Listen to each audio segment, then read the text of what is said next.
Good evening, lords and ladies of medieval society. I'm your apothecary, Balin de la Motte. For 5,000 years, apothecary has been around. Maybe longer, but the Sumerians never wrote anything down. So we have to give the credit to the Egyptians.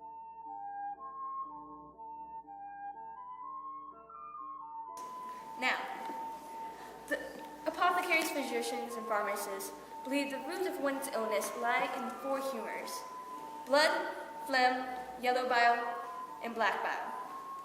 If you had too much or too little of one of these, you were ill, and it was my job to bring you back to the peak of health.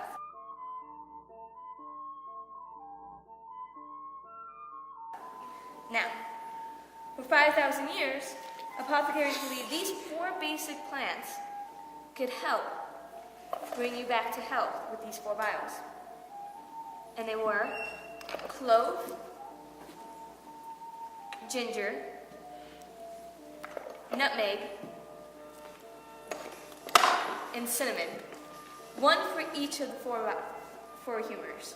Now, if I ran out of these, I would easily go and say, can I have 45 pounds of the species? And my provider would give them to me in the amount I needed. And for so long and so many, people forgot what they were being called. And so they became known as the species of apothecary. Now, it wasn't until 410 when a German apothecary was writing the first treatise on apothecary. In Germany and in Latin, of course. Now, don't get me wrong, he was a perfectly good apothecary, but he was a horrible speller. And out of all the words he had to misspell in his treatise was species, which is why today you call them spices. Now, if you recall back when I was talking about species, nutmeg was one of the ingredients that helped with the 4 humors. But you have to be careful with it because it not only helped cure you, it caused hallucinations.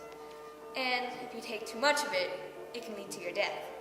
For you see, half a nut, it's not even a nut, but half of it could cause severe hallucinations for 3 minutes and kill you.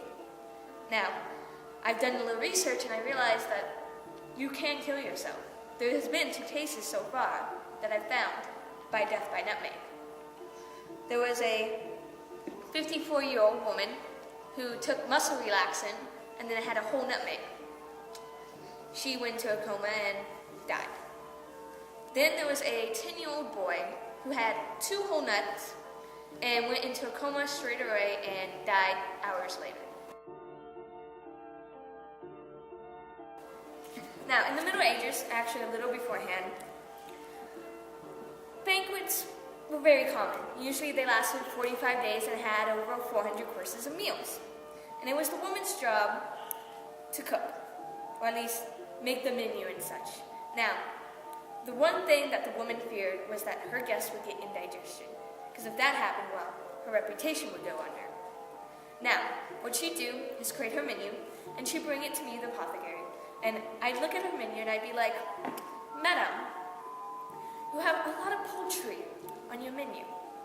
Now, when your guests partake in this meal, and they go to sleep and they wake up, they're going to have indigestion problems. To solve this, I would recommend rosemary, sage, parsley, and thyme. I would tell her, I'd give her the proper portion she needed for her menu and her meals, and I'd tell her, go to your cook, have them take 4-day-old bread, and let it soak up the juices of the bird, and then mix in these 4 plants. And then, once it became a paste, stuff it into the bird's cavity and let it cook. These would soak into the bird, and when the guests partake in the food, they'd be medicated for indigestion. And then they'd look at this paste and they'd be like, oh, it's a pudding, and they'll take part of that and be double medicated. Now, does this sound familiar to you? Of course, it's your stuffing recipe. For you see, it's been handed down for centuries. And why is it your stuffing recipe? Because 1, Parsley was used as to stimulate the production of urine. That filters the blood faster and fades off indigestion. Sage stops the turning action of your stomach, which would lead to indigestion. Thyme stops the production of gases in your lower intestine, which would lead to indigestion. And rosemary, which thickened your blood, expanded your blood vessels, which accelerated digestion 3 times, starving off indigestion.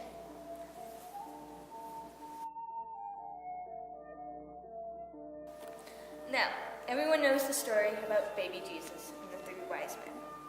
Now, if you recall the story, the 3 wise men gave baby Jesus frankincense, myrrh, and gold.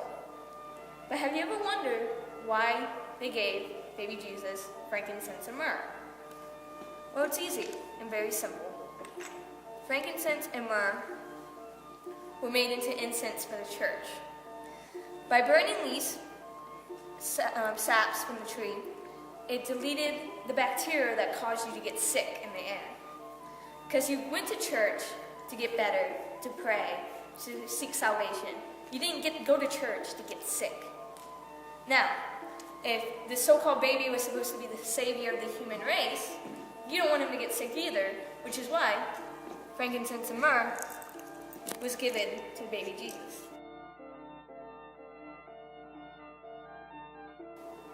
Now, the most common ailment in the medieval and Renaissance time, and even today, are headaches. Now, back in the medieval and Renaissance times, to get rid of headaches, I myself would recommend chewing on white willow bark. Now, the problem with this is, yes, it cured your headache, but it caused ulcers in your stomach to erupt. Not a fun thing to experience. And it wouldn't be until years later that a German apothecary would travel throughout Germany and find a small plant called meadowsweet.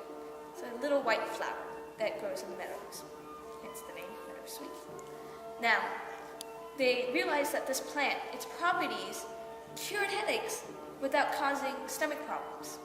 So, they patented it, made it affordable for you to take and use, and they gave it a name. They took the letter A, and then they took its Latin name, Sprea, and they put the A in front of Sprea, and called it Asprea, or what you call today, aspirin.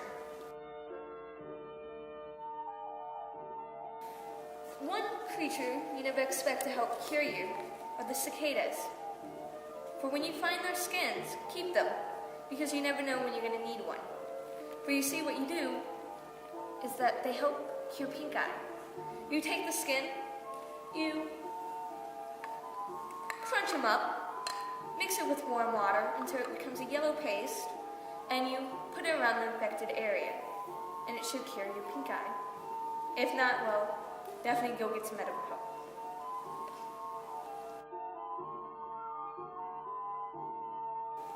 Now, from China, we got 2 lovely herbs that come from there, or species, as how we usually say, cloves and star anise. Now, cloves, I'm sure you probably have sensed this when you go to the dentist, when you get your tooth fixed, your mouth gets numbed.